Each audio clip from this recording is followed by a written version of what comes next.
estas cosas. Lo único que pueden tener en común todos estos grupos, queridos amigos, es el ataque hacia la iglesia. Dos cosas tienen en común. Usan la misma Biblia y el mismo ataque a la iglesia. La misma Biblia, aunque no la interpretan igual entre ellos, pero el ataque a la iglesia siempre es constante. Luego aparecen otras doctrinas donde sí, Jesús podía haber sido Dios, pero que Jesús recibe la divinidad en el momento del bautismo, en el momento que el Espíritu Santo desciende sobre él, pero en el momento de la cruz el Espíritu Santo se retira de él, ahí nuevamente él pierde su categoría de Dios y se vuelve hombre, a tal punto que él mismo expresa en la cruz: Dios mío, ¿por qué me has abandonado? Quiere decir que en ese momento él dejó de ser Dios y se convierte en hombre, porque como Dios no podía morir. Entonces han inventado tantas herejías, queridos amigos. Y cuando la palabra de Dios nos enseña, nos dice San Pablo: yo los alabo porque ustedes han conservado estas enseñanzas como yo se las transmití. No han dejado que entren doctrinas equivocadas en la iglesia. Y sabe una cosa, querido amigo, lastimosamente en nuestra iglesia el enemigo se está infiltrando con muchas doctrinas. Usted puede asistir a algunos grupos de oración. Yo he tenido la oportunidad de ir a muchos lugares y en esos lugares yo he podido observar que algunas personas están infiltrando doctrina. Ellos tal vez no lo hacen con una mala intención, sino que ellos pues han recibido algún tipo de enseñanza fuera de la Iglesia Católica y creen que pueden implementar esas enseñanzas dentro de la Iglesia Católica. Tal vez lo están haciendo con la intención de implementar más la fe de la gente, sin darse cuenta que pueden estar dañando la fe. Y el enemigo es muy sutil como se está introduciendo con ciertas doctrinas dentro de nuestra iglesia. Eso me recuerda a mí a una historia que a lo mejor usted leyó alguna vez, que es el caballo de Troya. Si usted nunca ha leído esa historia, no el libro que escribió cierto autor, sino que la historia propiamente de la mitología griega, del tiempo de los griegos, habla de una guerra que hubo entre los espartanos y otro grupo, otra ciudad, porque uno de ellos había robado la esposa de este rey y se la había llevado para Troya, los troyanos y los espartanos. Entonces este rey, este hermano del rey de Troya, se había robado a esta mujer y entonces el espartano, él despechado, le hizo la guerra a Troya, pero Troya era una fortaleza que no la podían vencer. Entonces lo que hizo, y de acuerdo a esa historia, es una leyenda griega, entonces tuvieron esa ciudad sitiada por 10 años y no pudieron derrotarla. Al final se les ocurre una idea. Vienen ellos, mandan una embajada de paz, agarran sus barcos, se retiran todos y lo que hacen es que desarman unos barcos y con la madera de esos barcos construyen un caballo gigantesco y lo van a dejar en la puerta de la entrada de la ciudad de Troya y ellos se van. Cuando los troyanos vieron, ya no habían barcos, ya no habían soldados, ya no había sitio y lo único que encontraron fue un caballo como supuestamente un símbolo de paz, que se terminaba la guerra. Vinieron los troyanos, abrieron las puertas de su ciudad, entraron el caballo, pero cerraron las puertas nuevamente. Pero lo que hicieron fue fiesta. Celebraron que se terminó la guerra, pero lo que no sabían ellos, que adentro de ese caballo habían soldados escondidos.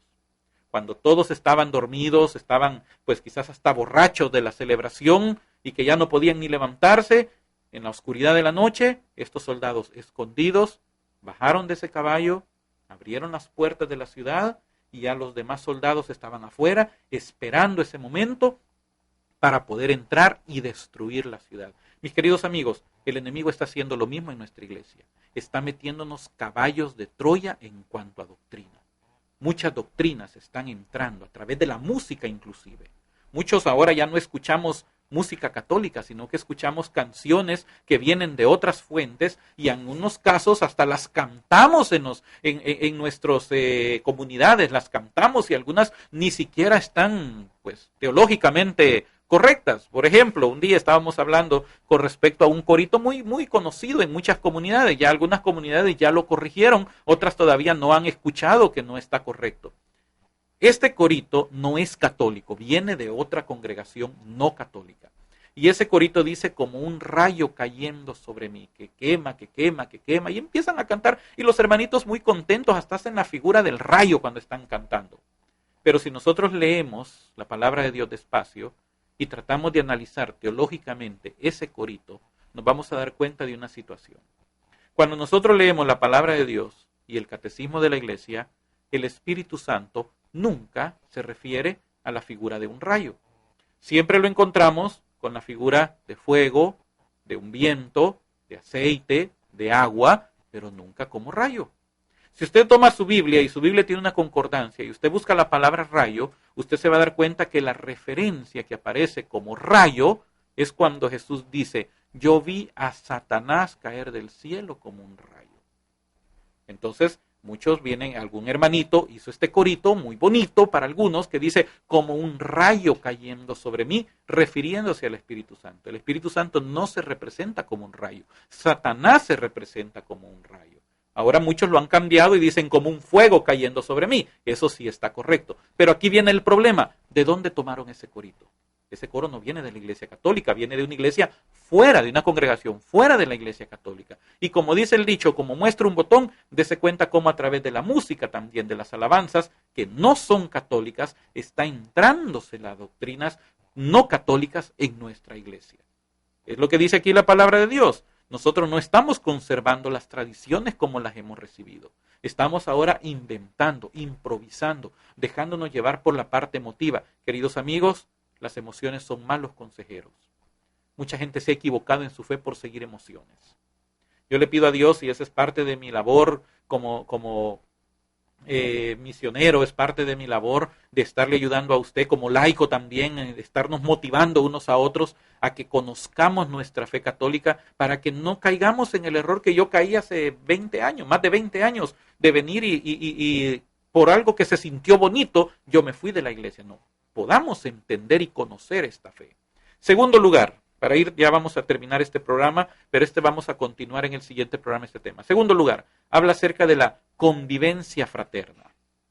La palabra de Dios le habla en la comunión, eran constantes en la comunión. El catecismo le habla acerca de la unión, la convivencia fraterna. Esa es otra de las columnas que sostienen nuestra fe. Ya hablamos de la enseñanza de los apóstoles. Hoy vamos a ver la otra columna importante que es la convivencia fraterna, el amor entre nosotros como cristianos, el compañerismo entre cristianos. Libro de los Hechos, capítulo 4, versículo 32. La multitud de los creyentes tenía un solo corazón y una sola alma. Nadie consideraba sus bienes como propios, sino que todo lo tenían ellos en común. Los apóstoles daban testimonio de la resurrección del Señor Jesús con gran poder y gozaban todos de gran simpatía. No había entre ellos ningún necesitado, porque todos los que poseían campos o casas los vendían, traían el importe de las ventas y lo ponían a los pies de los apóstoles, y se repartía a cada uno según su necesidad. José, llamado por los apóstoles Bernabé, que significa hijo de la exhortación, levita y originario de Chipre, tenía un campo. Lo vendió, trajo el importe y lo puso a los pies de los apóstoles.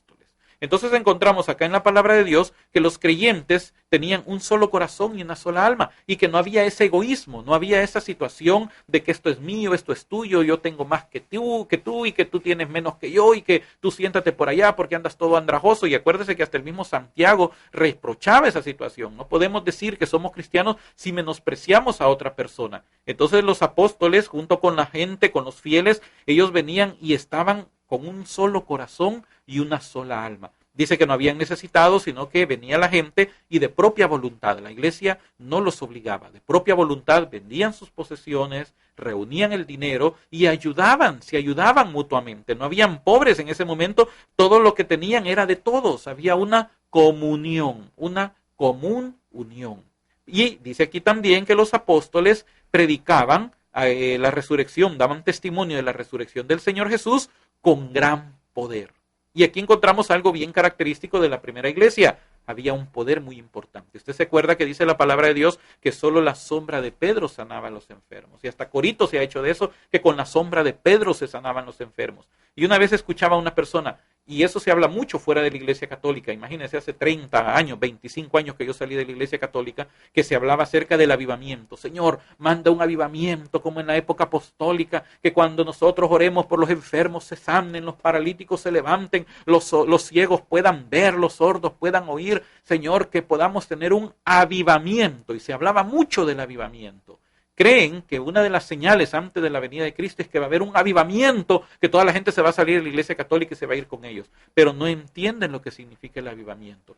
En nuestra iglesia también hay mucha gente que está pidiendo nuevamente poder tener el poder de los apóstoles, de la iglesia primitiva, pero hay un problema. Hace unos años atrás, yo vi una película que me gustó mucho, una película de un superhéroe en el cine, y en esta película el tío le decía a este muchacho que se había convertido en un superhéroe, hablándole sobre el poder, le decía algo, una frase que quedó muy grabada en mi corazón, y esta frase dice: todo poder conlleva una responsabilidad. Nosotros ahora estamos pidiéndole poder, pero no queremos no queremos asumir la responsabilidad que conlleva el poder. ¿Por qué le estoy diciendo esto? Porque dice aquí que ellos, todos los cristianos del primer siglo, vivían en una comunión. Los apóstoles daban testimonio con gran poder. Había un gran avivamiento. Y muchos decimos: Señor, devuélvenos ese mismo poder a nosotros, a la iglesia. Pero no nos conviene, queridos amigos. Y le voy a explicar por qué. No nos conviene mientras no entendamos y no convirtamos nuestro corazón al Señor. En el libro de los Hechos, siempre, capítulo 5, versículo del 1 en adelante, nos narra la historia de un hombre llamado Ananías. Dice la palabra de Dios: un hombre llamado Ananías, de acuerdo con su mujer Zafira, vendió una propiedad y se quedó con una parte del precio, sabiéndolo también su mujer. La otra parte la trajo y la puso a los pies de los apóstoles. ¿Qué era la costumbre? Vender un terreno y traer el dinero a los apóstoles. ¿Era obligación? No era obligación, era ya un acto de amor que cada quien hacía. ¿Qué fue lo que hizo Ananías? Tenía un terreno y lo vendió, por ponerle una cifra en nuestra época, en $10,000. Pero ¿qué es lo que hizo Ananías? De esos $10,000, él tomó 3 para él. Y llegó a la iglesia delante de los apóstoles y solamente llevó 7. Y le dijo a los apóstoles: acabo de vender mi terreno y aquí están los $7,000 que me acaban de dar por mi terreno. Pero como al Espíritu Santo no se le puede mentir, Pedro le dijo: Ananías, ¿cómo es que Satanás se adueñó de tu corazón para mentir al Espíritu Santo y quedarte con parte del precio del campo?